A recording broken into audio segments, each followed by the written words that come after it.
بسم الله الرحمن الرحيم madaxda Soomaalida ee ganacsatada Soomaalida waxaan ku baaqayaa inay u soo iibiyaan qalabkii ka hortagga shaqaalaha caafimaadka ay ku shaqeyn kari lahaayeen oo ah qalabkan loo adeegsado COVID-19 iyo sidoo kale qalabka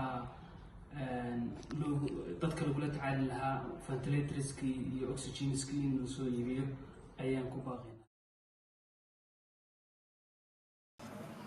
waxaan ka codsanaynaa madaxweynaha ra'iisul wasaaraha iyo madaxda gobolada in ay soo iibiyaan una keenaan shaqaalaha caafimaadka qalabkii ay isku difaaci lahaayeen iyagu sidoo kalena loo diyaariyo bukaanka qalabkii hawada lagu siin lahaa ventilatorskii iyo oxygenkii markii ay hawadu ku dhigto ama xaaladoodu ay xumaato lagula tacaali lahaa.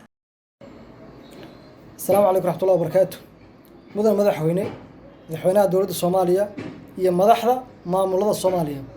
mudanayaal waxaan ka codsanaynaa maanta oo lagu jiro xaaladda faafitaanka cudurka coronavirus awgiis in xil iska saaro lana qalabeeyo isbitaalada waaweyn ee waddanka loona sameeyo meelo ku habboon in lagula tacaalo bukaanada uu soo rito cudurka coronavirus awgiis sida meelaha ICU-da la dhaho lana qalabeeyo meel u qalanta in lagu badbaadiyo laguna tacaalo qofka Soomaaliga ah ee muwaadinka ah ee xaq u leh in la badbaadiyo.